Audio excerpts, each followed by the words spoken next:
Hello, everybody.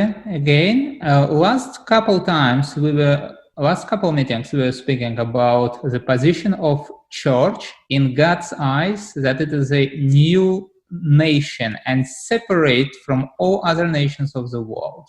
And in spiritual world, it is seen as a stone, which is separated and outside of the idol, which is in Book of Daniel. And the stone then comes and crushes and destroys the idol. And that is how the true religion, true faith of God's nation destroys the false religious systems together with their government systems, the earthly, the worldly nations. Today we will continue, probably finish the topic, and I wanted together with you to review several points, a couple of formal or official things and couple informal, more like culturological things, which are also related to the position of church and how it was substituted. And the very first point which I wanted to touch was actually what is the church and why we use this word church in English language, because there is some substitution which came into this linguistic point.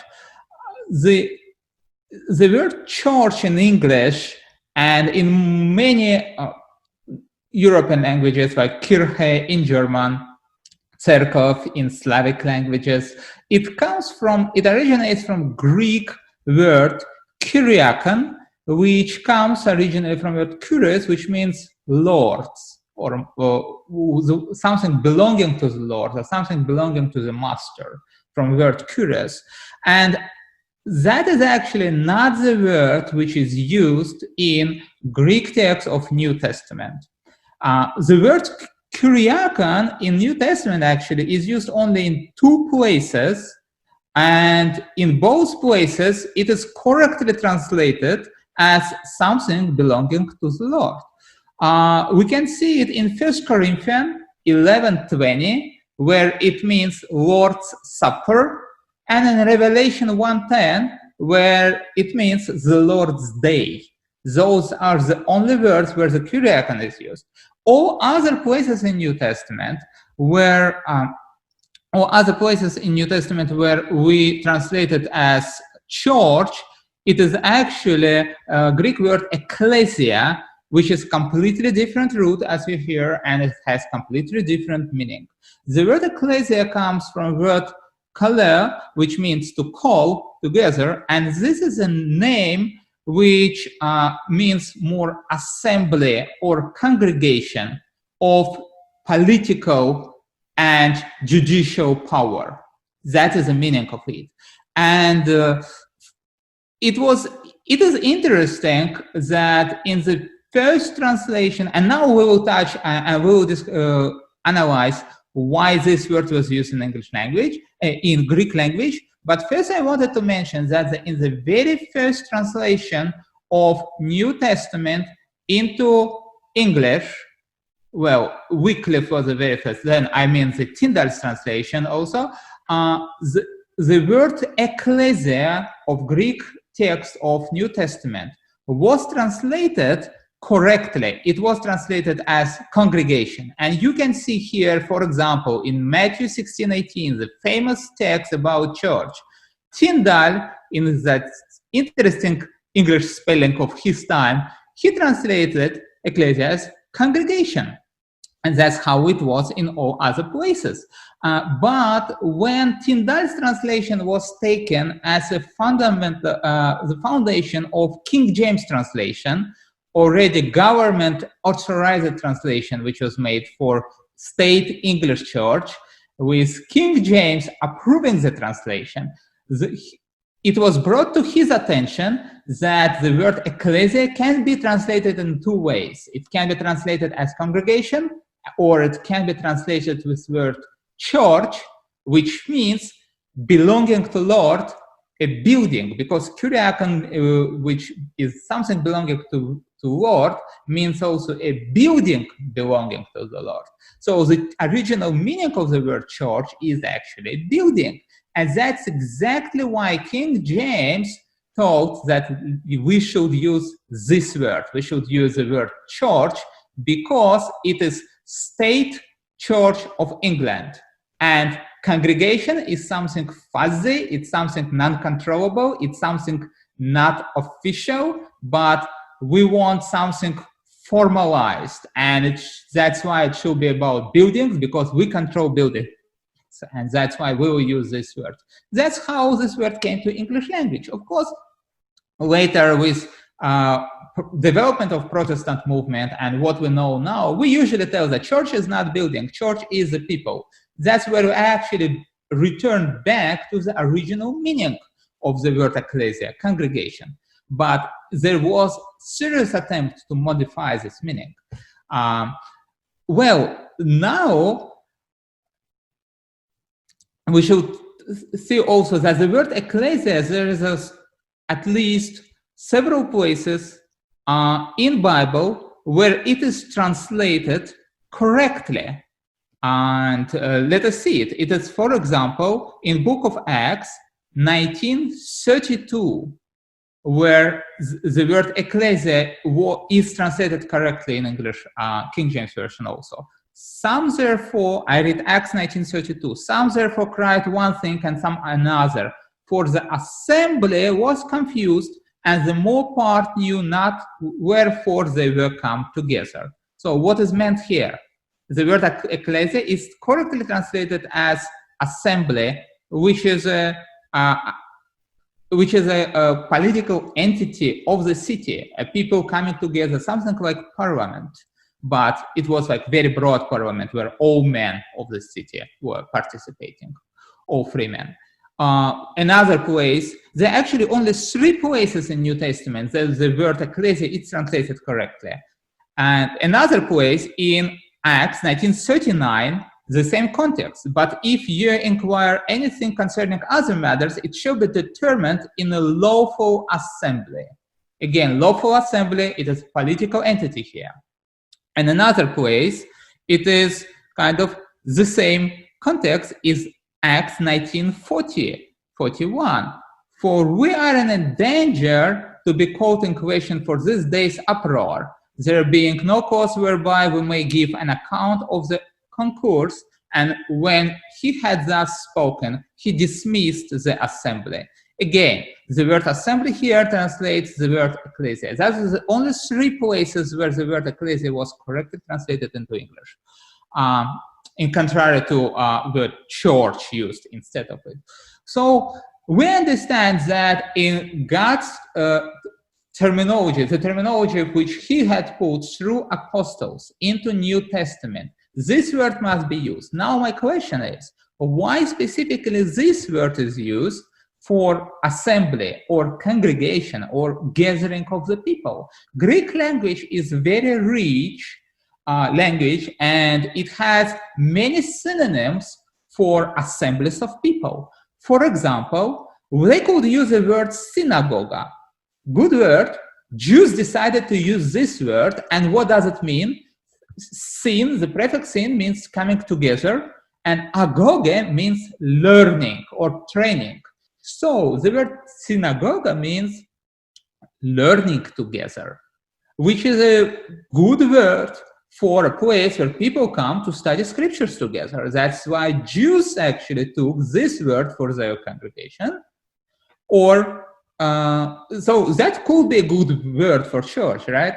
Another good word, if you're a fan of church potlucks and ad hoc gatherings at church, another good word will be symposium.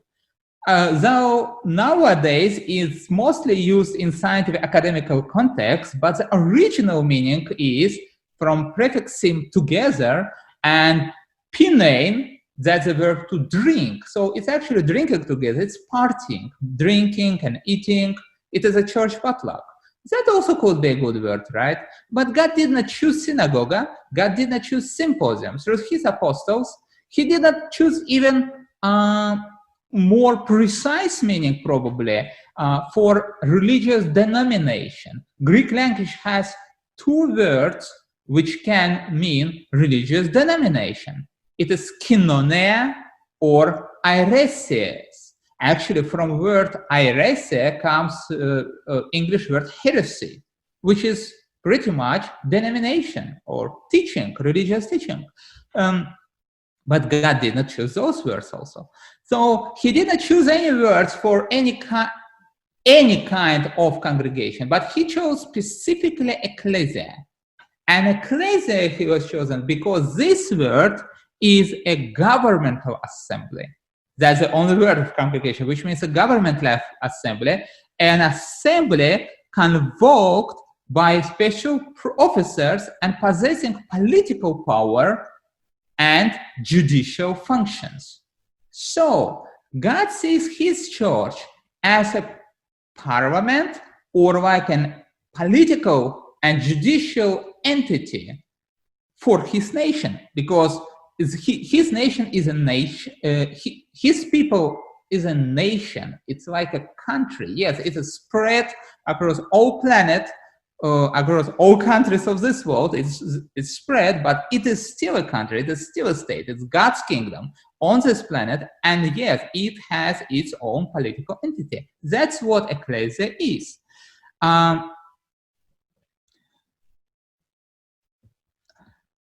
Talking about the powers of ecclesia, power of the church in God's eyes, we should tell that it's not just political entity, it is also judicial entity. It is a court where the judgment is done. And God's word is very specific about people of church, God's people, to be judged only by the judges of God's congregation of church. Let us see. In Corinthians, first epistle to Corinthians, chapter 6, from the very beginning of epistle, we read, "Dare any of you having a matter against another to go to law before the unjust and not before the saints?" So what does it mean, go to the law? It is for court, for judgment. Then, "Do ye not know that the saints shall judge the world? And if the world shall be judged by you, are ye unworthy to judge the smallest matters?" And then in verse 4 and on I read, "If then you have judgments of things pertaining to this life, set them to judge who are least esteemed in the church," meaning outsiders, non-believers. "I speak to your shame. Is it so that there is not a wise man among you? No, not one that shall be able to judge between his brethren, but brother goes to law with brother, and that before the unbelievers."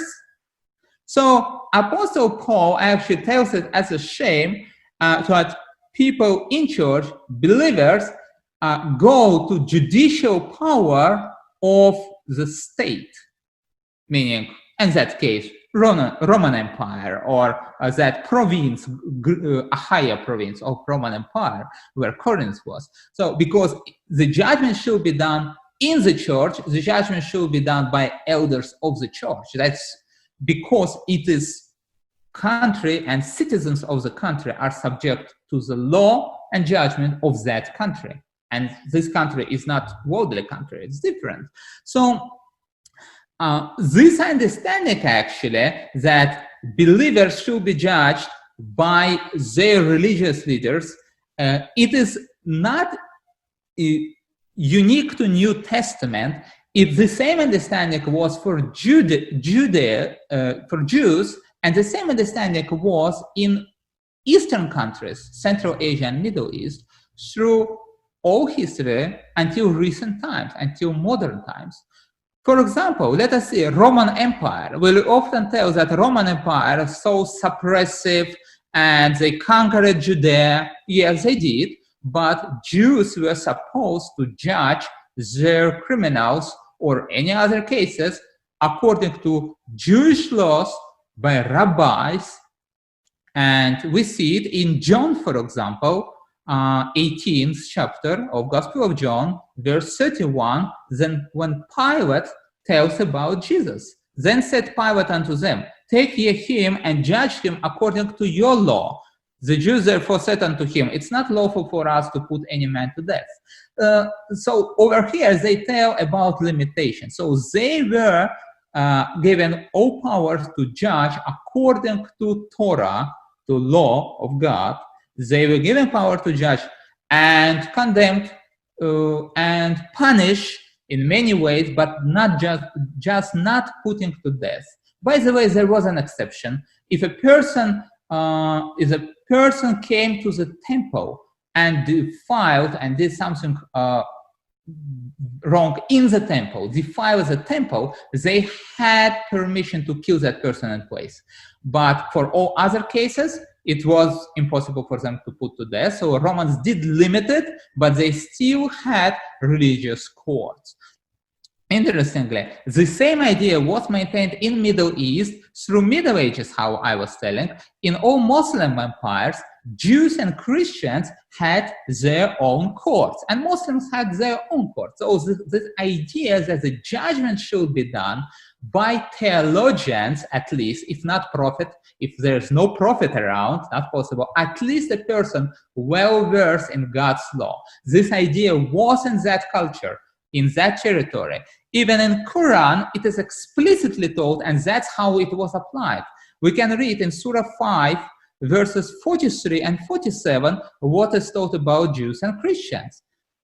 But how is it that they come to you for judgment while they have the Torah, in which is the judgment of Allah?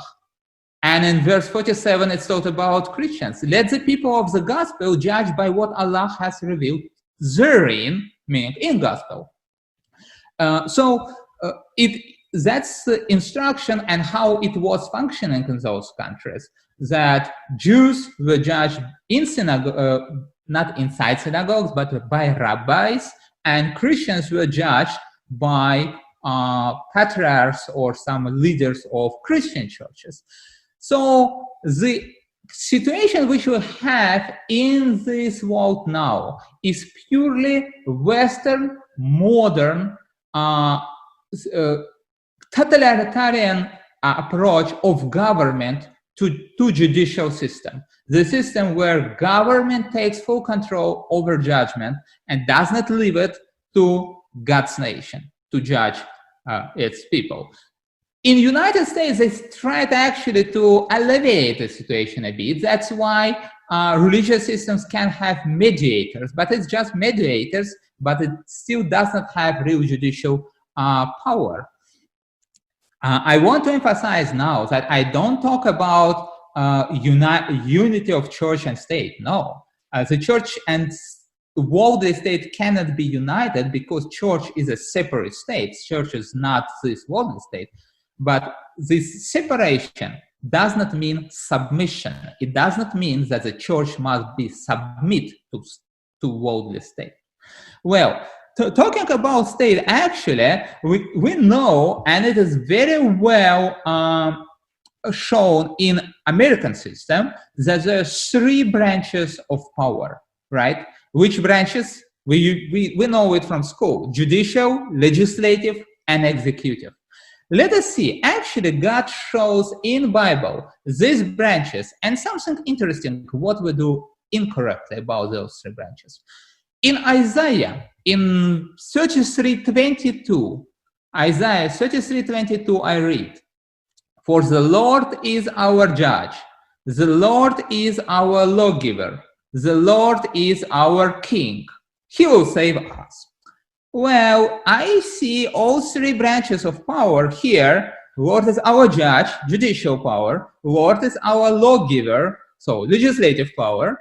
And Lord is our king, so executive power, executive branch. All three are ultimately at God's power. So they eventually are from God. But interestingly, God shows that two of those branches he delegates to people. We can see in Deuteronomy. In Deuteronomy 16:18, we read, "Judges and officers shall thou make thee in all thy gates, which the Lord thy God gives thee, throughout thy tribes, and they shall judge the people with just judgment." So, yes, all three powers, the judgment and executive and legislation, is God's. But he tells that you must make judges and officers. And he tells specifically about judgment, but officers are those who write. It's the word there is about being a scribe or writing, but it's also related to management. So it's kind of an executive power, those who enforce something. And we know that God was actually appointing in the original design of his kingdom, of Israeli kingdom, not kingdom yet, but Israeli nation, when he established in times of Joshua ben Nun, he was appointing judges, and they were judging, and they were also leading the troops in war. And that was kind of the only application of executive power needed. It is the only executive power needed is to be the chief in command, the commander in war. So God delegates that to certain people, to judges and officers, so executive and judicial power. But interestingly, God does not delegate the legislative power.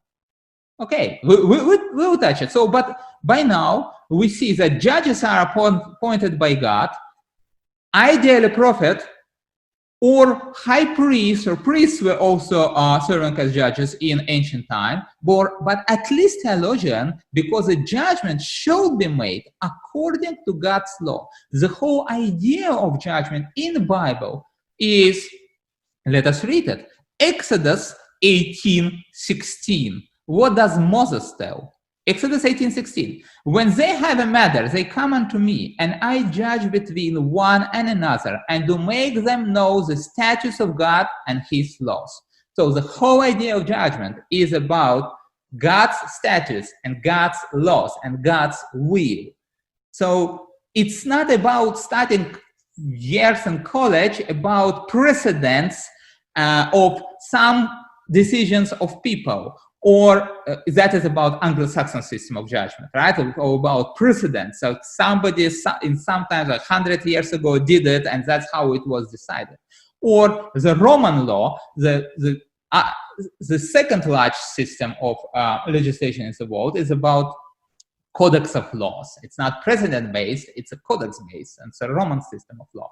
So no, because that is also human-made, that is also product of human negotiation. All precedents and codexes of laws are product of human negotiation. But legislative is something made by God. So judicial branch, judging, is about making to people, applying to people laws of God, Torah. And legislative branch belongs only to God.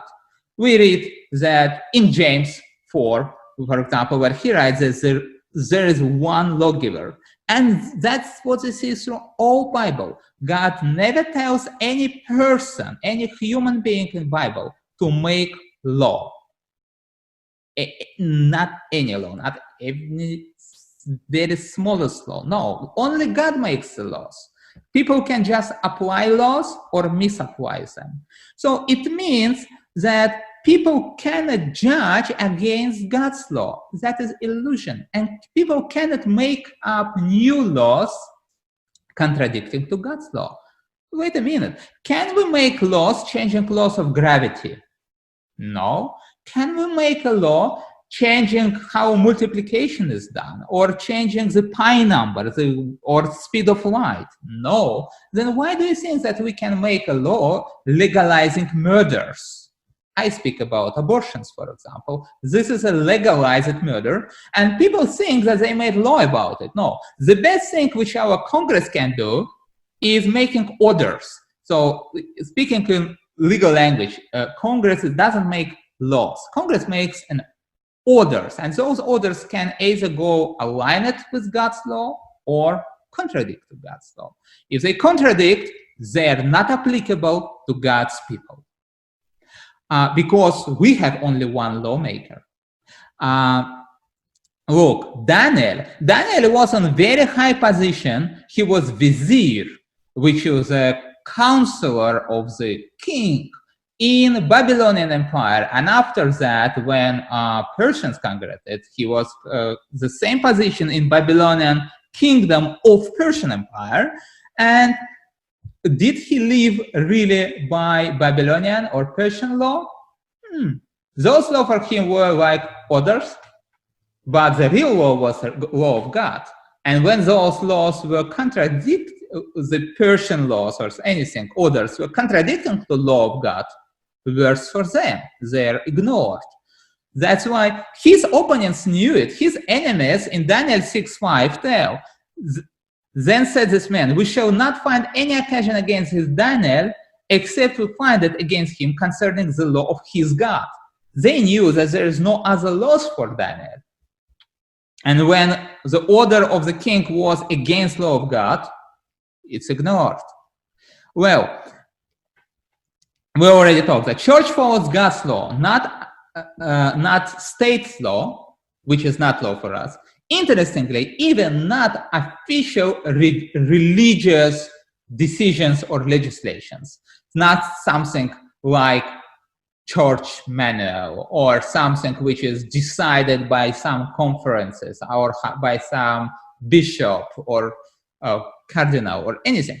Those things are also just like others, but because even inside the church, people in leadership position inside the church, they are executive and judicial power, but they are not legislative power. The law is done only by God. And when God speaks, everybody else is keeping silence. In book of Acts 5:29, Peter and apostles tell to religious leaders. Then Peter and apostles answered and said, we ought to obey God rather than men.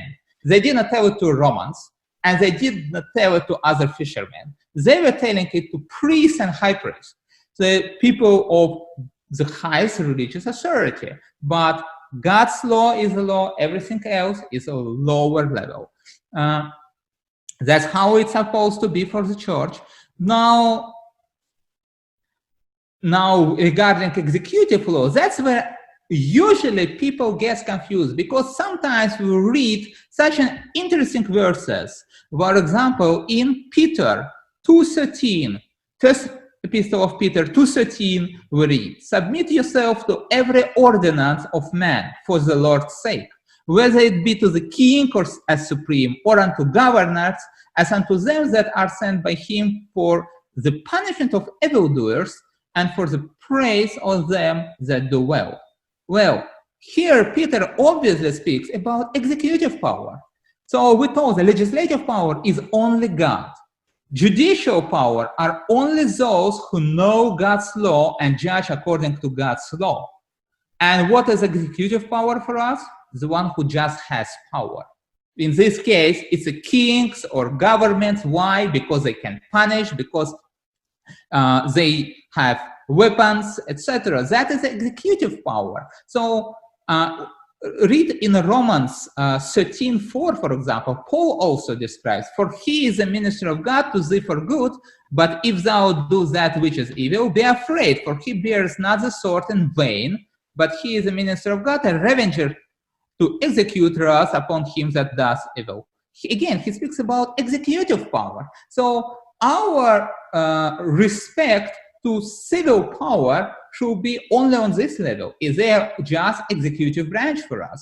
They cannot judge and they cannot give law. That's what comes explicitly from Bible teaching. So church submitting to executive power should ignore legislative and judicial power of secular countries where it is geographically located. Well, the continuation actually, because we see how it happened, we see that even in Middle Ages, in many countries, specifically Middle Eastern countries, that was not the case, but that's how it happened. And the continuation of it actually during all history, the governments were also usurping the usage of churches as political tool. And that was used through enforcing certain preaching in the churches. We talk about cases where in Middle Ages, for example, where church and state were united, but even now it can continue through certain government propaganda. And we can see it in many things which still state in theology, even in Protestant theology. Church usually was preaching in every country that God support their country against other countries. That is kind of an interesting approach of pulling God into political game between countries.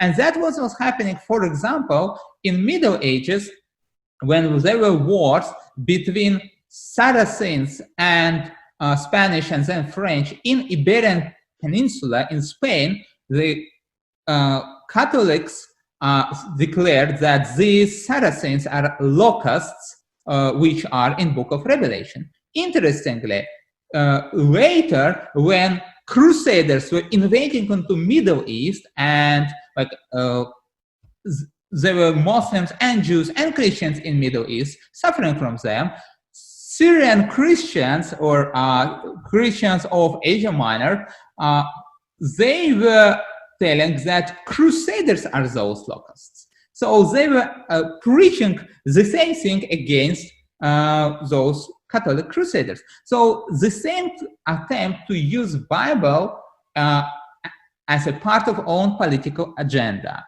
So although in Revelation 9:4, it is openly told that the locusts are actually coming as a theme of sealing. That was told in Revelation 9:4 when it cannot hurt anyone. And the other things, that is a special, separate topic in Book of Revelation. Well, but another example which you can bring, for example, the confrontation between Protestant England and Catholic Spain. And there was a Spanish armada sent to English coast, which was defeated, and it was defeated. The English churches, of course, were praying for English Navy. Spanish churches, of course, were praying for Spanish Navy. And when it was defeated in England, it was kind of a proverb. Everybody was telling God is Protestant. That's how it was told in newspapers, if we can name it newspaper of that time. It was quite different, but that's how it was proclaimed through all country. God is Protestant.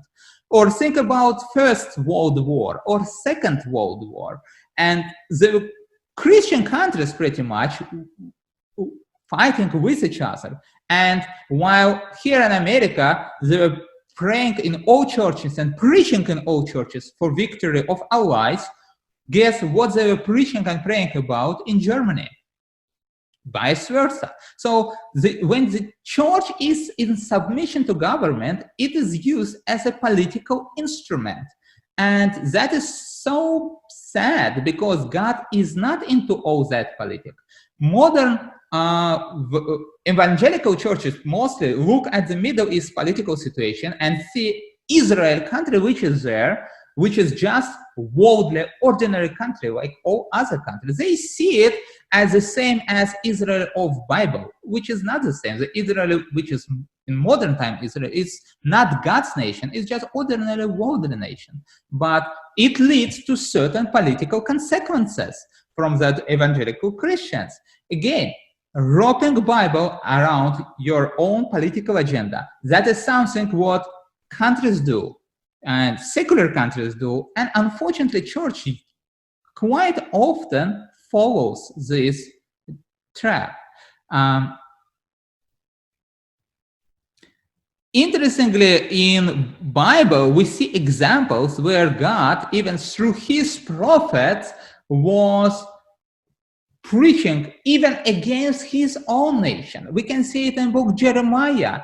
In Jeremiah, book Jeremiah is full of examples where God is opening to prophet to say to his nation, to Judea, to Israel, that they will be taken captive by Babylonians. And it sounds so strange, because they are, after all, descendants of Abraham, and Babylonians are explicit idol worshippers.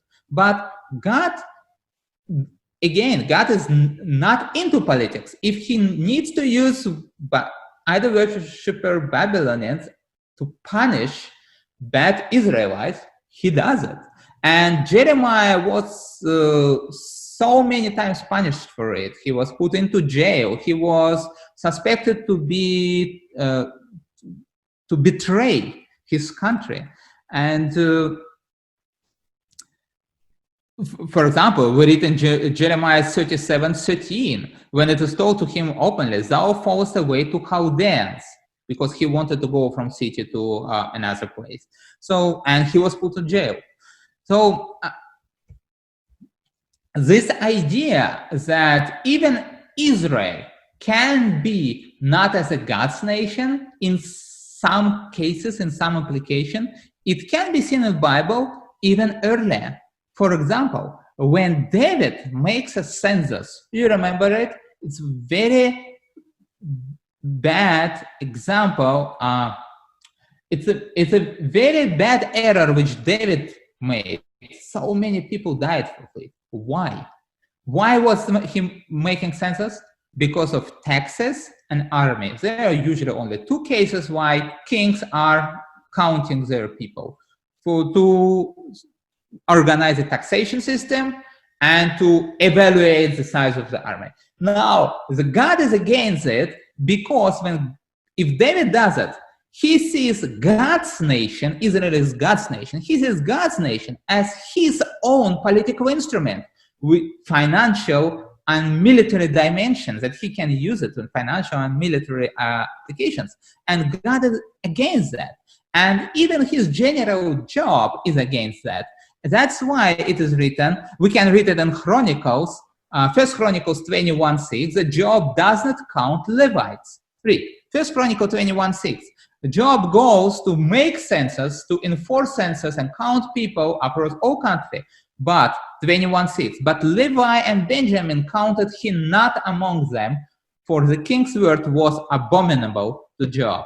Interestingly, Job, military guy here, understands more than David, who is chosen, anointed by God, even has prophetic spirit. In certain cases, he was acting as prophet. But here, Joab understands it better.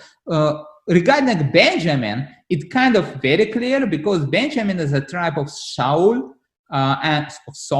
and they were the tribe which were the less friendly to David. Probably they really did not want to, because it was just recently that Saul, their king, was killed, and there were confrontations, there was civil war between people of David and family of Saul and Benjamin tribe. So it is clear why it was difficult to count them, because they could be really not friendly. But Levites, because Levites are God's ministers, and no, they are not part of your political instrument. That's why they should not be counted. Well, we touched certain formal, official aspects, and now, if we have time, we can touch several aspects which are not so official. Because when we talk about political power, judicial, legislative, etc., but it's not about culture, right? So what about culture? Because we know that different countries still have different cultures, so different nations have different cultures. So definitely God's nation must have its own culture, a culture instilled by God. And if we think about it, there are certain things which constitute the culture of the nation. And God's church cannot grow on the ground polluted by worldly culture. I just want to repeat it. God's church cannot grow on the ground polluted by worldly cultures. The ground should be of God's culture. And it is important to understand that the culture described in the Bible is not Jewish, because what culture Jews did have in the beginning? When Abraham was coming out from Ur Chaldean, he had Aramaic culture. He is Aramean. It is told in Deuteronomy. And then the whole Jewish nation comes out from Egypt. Guess what is their culture mostly? It's a kind of Egyptian culture, or you can tell it's a mixture of Aramaic and Egyptian culture. But God makes huge work to make a new culture in that nation. So what we see described in Bible is not Jewish culture. It is a culture which is created by God. And Jews kind of inherited it and continued it. Yeah, they changed, they transformed many things. But interestingly, because of influence of Abraham, because of influence in times of David and Solomon, and later, many Jews were there, all Middle East was kind of transformed and got some influence, quite serious influence, of godly biblical culture.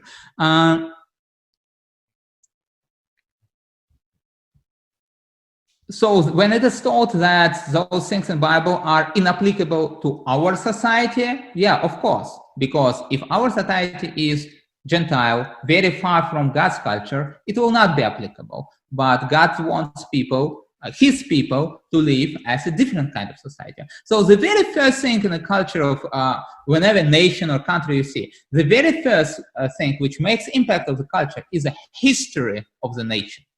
Yeah, history. It is in past, but its results are in present, and they will go into future. History of the nation is something which makes the biggest impact of how people think, act, live every day. And here we see great example, because Bible actually is the most ancient and most full narration of history of a nation. Many nations have their histories written by some smart guys who were gathering some information, observing something, and putting all together on one scroll. Yeah, there are many histories. So, but there is only one nation, and I will not even tell Jews. I will tell God's nation, which is described because so full from the very beginning, from the moment of creation of earth. Genesis chapter 1. And possibly the last chapters of history which we see in Bible are book of Acts. So from Genesis to Acts, there are many historical books which we can know that they are true, unlike most of the history created by mankind. Because most of academic history is just scholarized rumors. Somebody told somebody something, and they wrote, and then somebody copied it. That's scholarized rumors.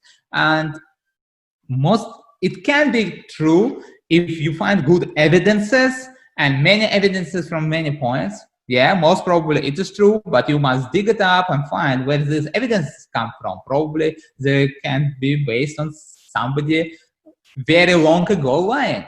I mean, it is very difficult to analyze history, but over here in Bible, we have a history which is kind of endorsed by God. It's given, and it is given through his people. It's not even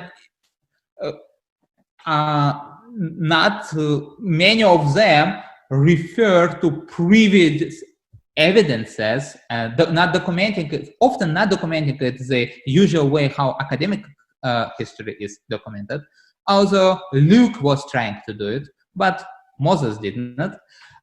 But if we believe that Bible is word of God, that is history. And interestingly, that is one of the first points where secular power or worldly countries, worldly nations are trying to undermine God's nation, because they try to undermine the history described in Bible. And it was coming in so many different ways. For example, Bible was often mentioned the nation of Hittites. Hittites were mentioning as normal as usual as we here in America mention China. I mean, it's just for them, Hittites was a large and powerful country, well, to north from them. But ancient sources, ancient Romans and ancient Greeks never mentioned it, and Egyptians also did. There were long period of time were not known Egyptian mentions of Hittites. That's why many people in academia, they were telling that, well, it is an error of Bible. Hittites never existed. There is no such nation. They were mentioning it as a powerful empire, but it's not on the map. Until very end of 19th century, it was discovered We discovered lots of archaeology in Asia Minor. When they started to make more excavation in Turkey, modern Turkey, we discovered that there was a big country. And then we discovered more, we deciphered more manuscripts from Egypt and found how Egypt and Hittite actually were having wars for domination in Middle East. So they were two superpowers. So that attempt didn't pass, but the bigger attempt to undermine history of Bible is actually an attempt to undermine the first 10 chapters of Genesis. It's an attempt to undermine the whole narration of creation.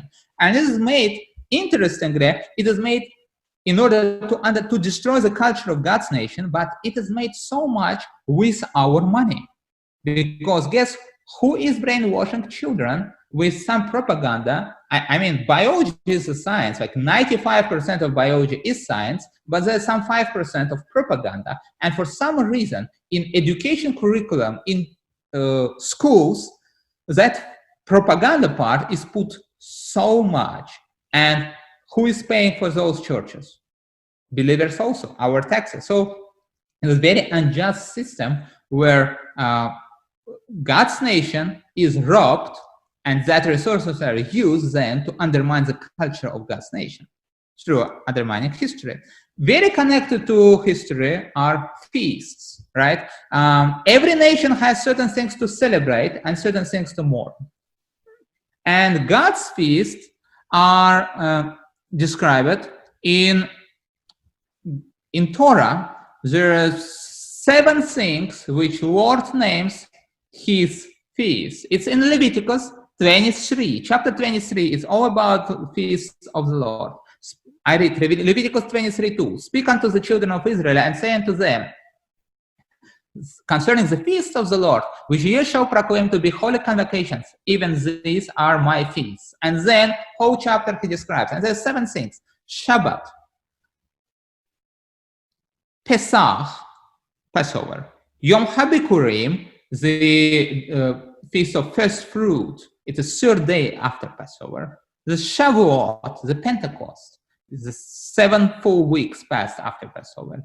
And then in the 7th month, in fall, there are other 3 feasts: the Yom Teruah, the Feast of Trumpets. Notice, I don't tell Rosh Hashanah because it's not Rosh Hashanah. It's Yom Teruah. It's not New Year. It's Day of Trumpets.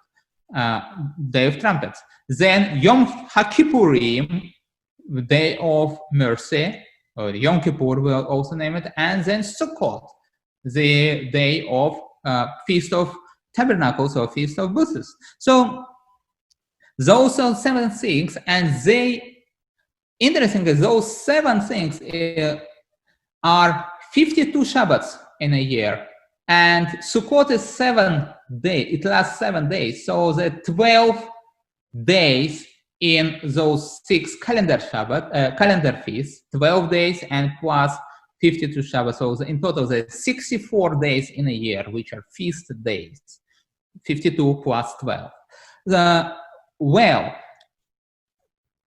how much they were changed, how much God's nation has respect to feasts of the state, the common feasts of the civil calendar, or even to feasts of other religious systems like Christmas, which is not biblical, or Easter, which is not biblical, or Sunday, which is not biblical. All those things come to replace feasts of the Lord, which is given in Torah, Leviticus 23.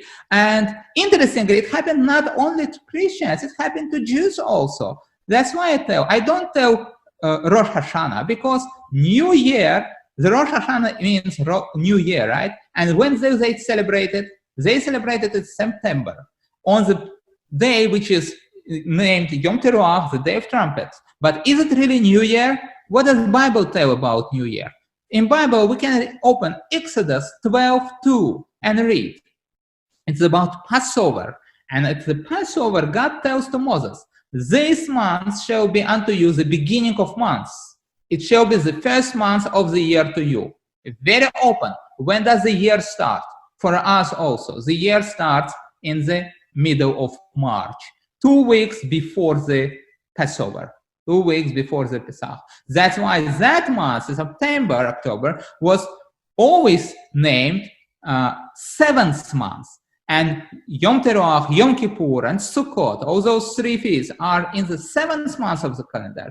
But after Babylonian captivity, Jews, together with losing many other things in their culture, including language even, they lost their understanding when the New Year starts, and they started to celebrate it in September as Rosh Hashanah, which they took from local people of Mesopotamia. Actually, Babylonians had kind of, some nations there had a New Year in September, some had in March, and because the month Tishrei, that's how this month started, they started to name that month after Babylonian captivity, Tishrei, before they were just naming it seventh month. The Tishrei comes from Akkadian word Tishretu, which means beginning. So for Akkadian, ancient Akkadians, it was the first month of the year, September. That's why our academic month also starts from September. It is Babylonian heritage. So the feasts were changed. God's nation lost this part of the culture also. What else is interesting? When we talk to people from other cultures or from other nations, I observe when I tell I am from Azerbaijan, one of the first questions which I am asked, I actually feel very happy to answer, because I tell, yes, our cuisine is one of the richest cuisine in the world. Because one of the fundamental things of the culture of people is food, cuisine, what people eat, what they cook, how they cook, etc.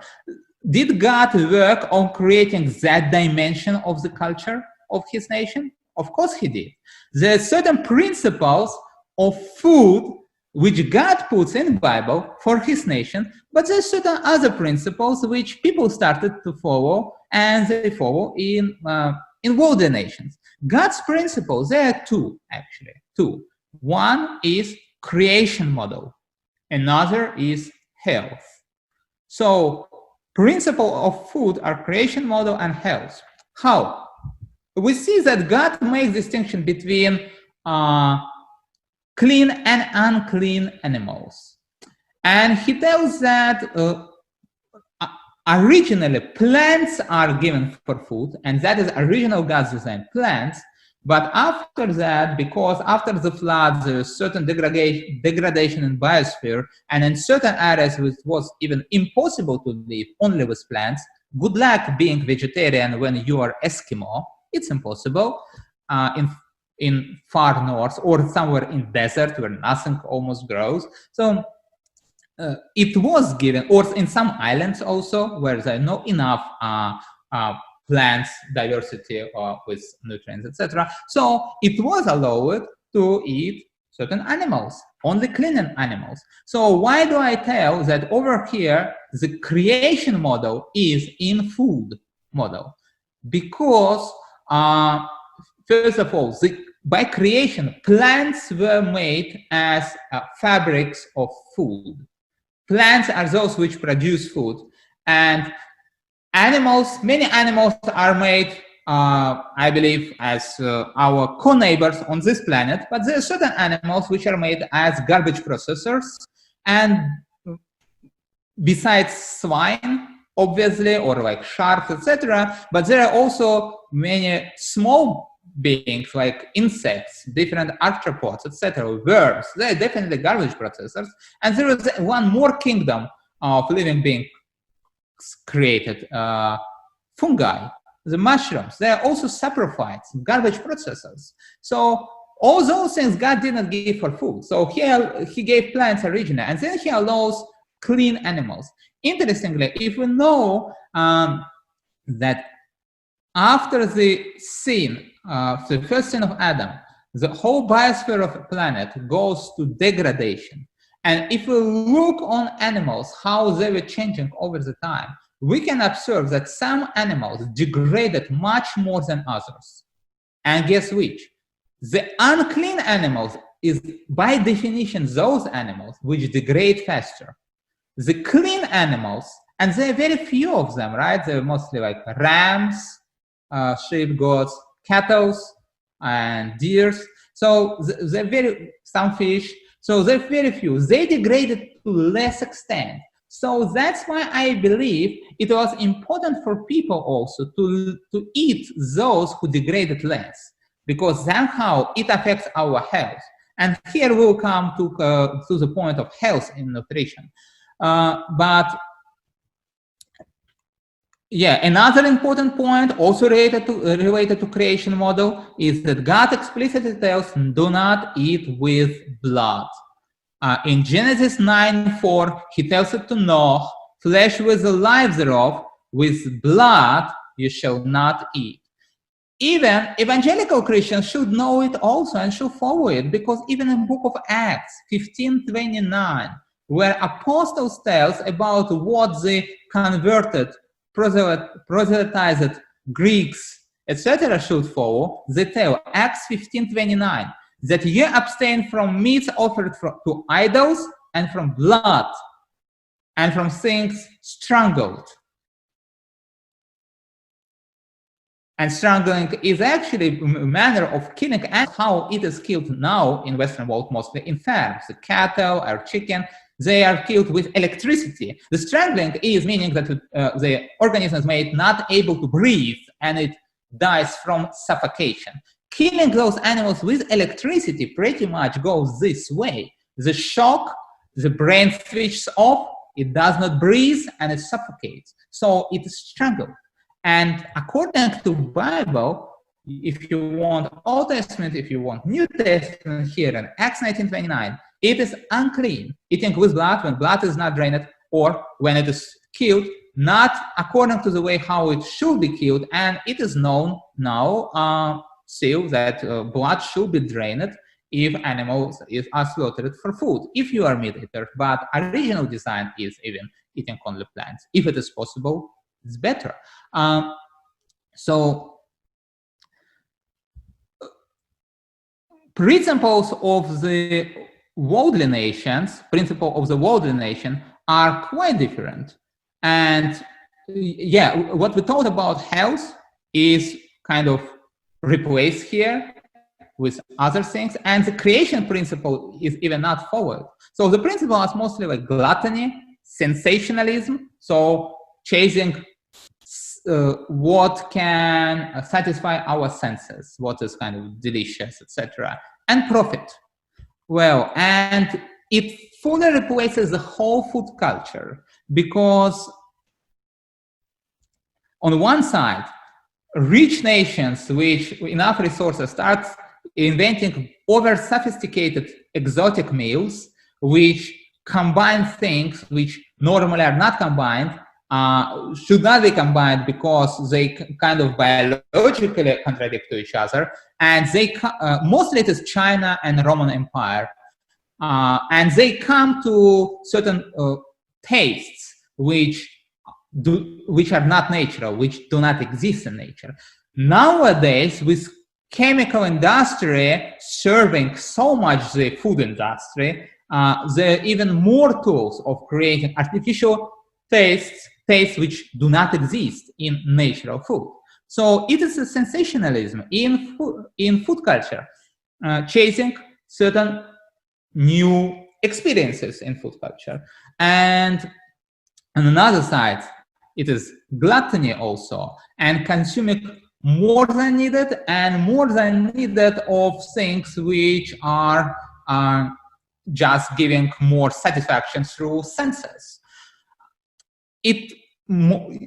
Usually it contradicts to the principle of health. And I usually tell that if a person prays for health and eat cookies, it is hypocrisy, because like you pray for one thing and then with your actions you vote in a different direction. Your action opposed to your prayer. So it makes no sense. And God probably will believe more your actions than your prayer. On another side, profit. Food industry is huge, and chasing big profits leads to lots of cruelty.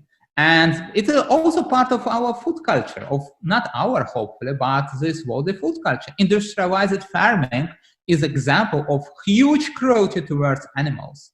If according to Bible, Well, animals should be slaughtered in such a way that they do not suffer without giving pain.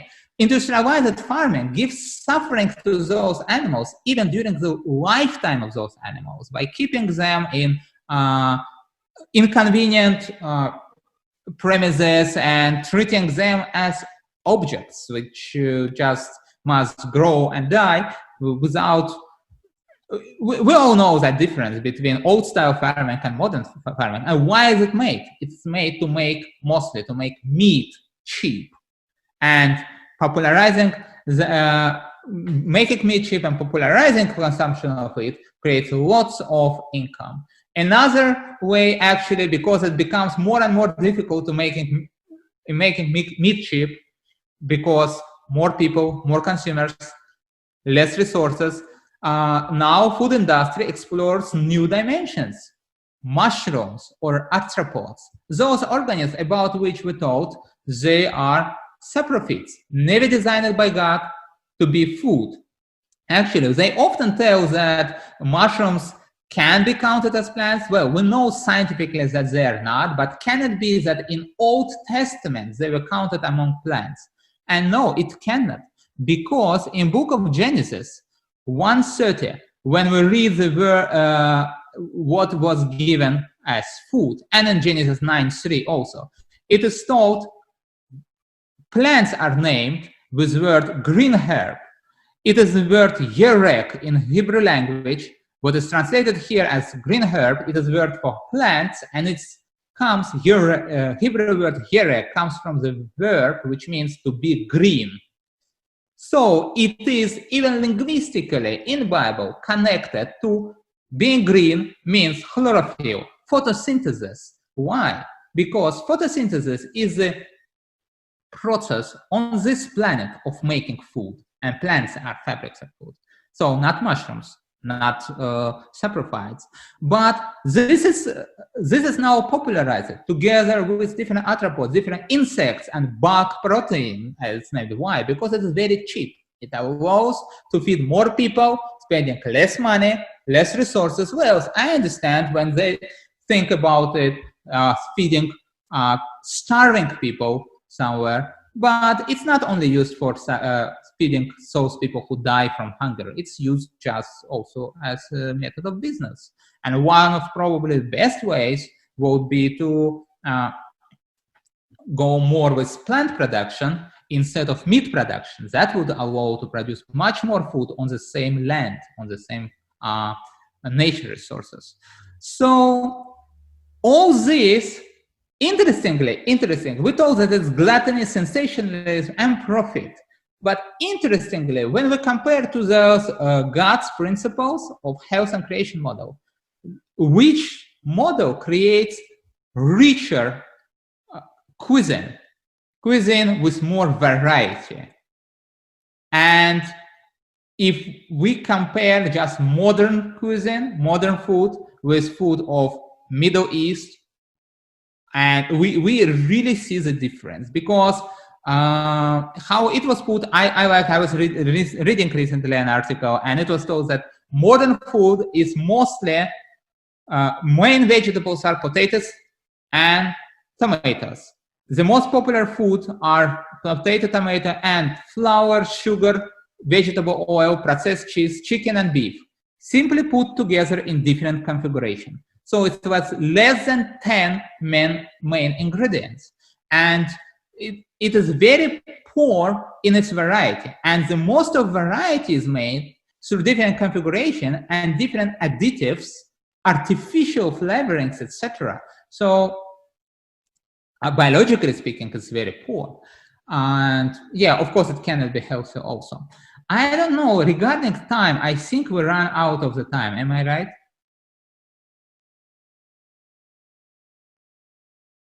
I don't hear.